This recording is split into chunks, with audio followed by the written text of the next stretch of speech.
अभी जो आप अपने स्क्रीन पर देख रहे हैं इसे स्टमक कहते हैं और केवल इसे ही स्टमक कहते हैं। हिंदी में इसे आमाशय या जठर भी कहते हैं। भोजन खाने पर या जब भी हम भोजन के बारे में सोचते भी हैं तब भी हमारा वेगस नर्व इसे एक्टिव करके हमारे स्टमक को स्टिमुलेट कर देता है एसिड बनाने को, जो भोजन को छोटे छोटे टुकड़ों में तोड़ता भी है और बाहर से आए हुए बैक्टीरिया या वायरसेस को किल करने का काम भी करता है। हमारे स्टमक में म्यूकस की एक लेयर होती है, एक चिपचिपे से पदार्थ की, जो स्टमक की लाइनिंग को हमेशा एसिड के डैमेज से बचाता रहता है और कभी भी स्टमक अपने ही एसिड से बेकार नहीं हो पाता है। अब थोड़ी बेसिक बातें जान लेते हैं। हमारा स्टमक एक पतली सी पाइप से जुड़ा रहता है जिसे फूड पाइप या इसोफेगस कहते हैं, जिसका एक एंड मुंह पे खुला रहता है और एक एंड स्टमक पे खुला रहता है। जब ये फूड पाइप स्टमक पर आकर जुड़ता है तो एक रबर बैंड की तरह संरचना हमेशा ही इस स्टमक की ओपनिंग को क्लोज किए रहता है। जब भी हम भोजन खाते हैं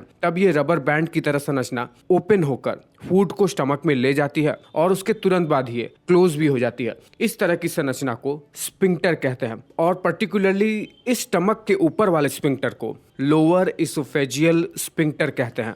देखिए क्या होता है, जब ये स्फिंक्टर किसी तरीके से लूज हो जाए और स्टमक के ओपनिंग को हर समय बंद न रखे तो क्या होता है, भोजन करने के बाद जब स्टमक भोजन से भरा रहता है और उसमें बहुत सारा एसिड भी रहता है तो ये एक तरीके से देसी भाषा में कहूँ तो छलक कर स्टमक से बाहर निकलना शुरू हो जाता है और इस फूड पाइप के अंदर आने लगता है। कभी कभी तो ये फूड पाइप से काफी ऊपर तक भी आना शुरू हो जाता है। इसे मेडिकल की भाषा में गैस्ट्रोइसोफेजियल रिफ्लक्स डिजीज कहते हैं। इसे जनरली हम सीने में जलन या हार्ट बर्न भी कहते हैं। अगर आपको हफ्ते में 2 या 2 से अधिक बार ऐसा हो रहा है और कंटिन्यूअसली हो रहा है तो मान लीजिए आपको ये गैस्ट्रोइसोफेजियल रिफ्लक्स डिजीज हो गया है। अब हमें ये जानना है कि आखिर ये लोअर एसोफेजियल स्फिंक्टर कमजोर कैसे हो जाता है, जो एसिड यहाँ से छलक कर फूड पाइप में आने लगता है। अगर आपका वेट बहुत ज़्यादा है या आप प्रेग्नेंट हो तो इन सब कारण से आपके पेट पे जोर पड़ता है जो आपके इस लोअर इसोफेजियल स्फिंक्टर को कमज़ोर कर सकता है। स्मोकिंग या फिर कुछ प्रकार की दवाइयाँ जैसे एलर्जी की,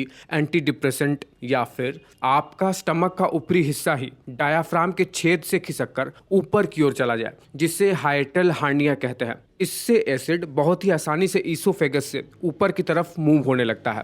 ये सब कारण जो अभी मैंने आपको बताया है गैस्ट्रोइसोफेजियल रिफ्लक्स डिजीज के कारण बनते हैं। जैसे ही ये एसिड फूड पाइप में आने लगा, ये फूड पाइप को जलाकर वहाँ पर इन्फ्लेमेशन पैदा करने लगता है। फूड पाइप के रास्ते को स्वेल कर सकता है और इसके वजह से तो ये भी हो सकता है कि आप इस एसिड को ब्रीद करके फेफड़ों में ले जाए, जो दमा, निमोनिया या सांस लेने में बहुत सारी समस्या पैदा कर सकता है, क्योंकि ये रेस्पिरेटरी सिस्टम को भी इन्फ्लेम्ड कर देता है। सीने में जलन होना, गले में खराश होना, फूड निगलने में दिक्कत होना, उल्टी आना या उल्टी जैसा महसूस होना, बदबूदार सांस, ये सब गर्ड के लक्षण हैं। आपने एक टर्म सुना होगा, एसिडिटी। एसिडिटी का मतलब क्या होता है? पेट में बहुत ज़्यादा एसिड का बनना। ये बहुत ज़्यादा एसिडिटी तब होता है जब कोई व्यक्ति बहुत ज़्यादा खटाई वाली चीज़ें खा ले या बहुत ज़्यादा तीखा खा ले, या फिर किसी मेडिकल कारण से पेट में मौजूद सेल बहुत ज़्यादा एसिड का निर्माण करने लगे।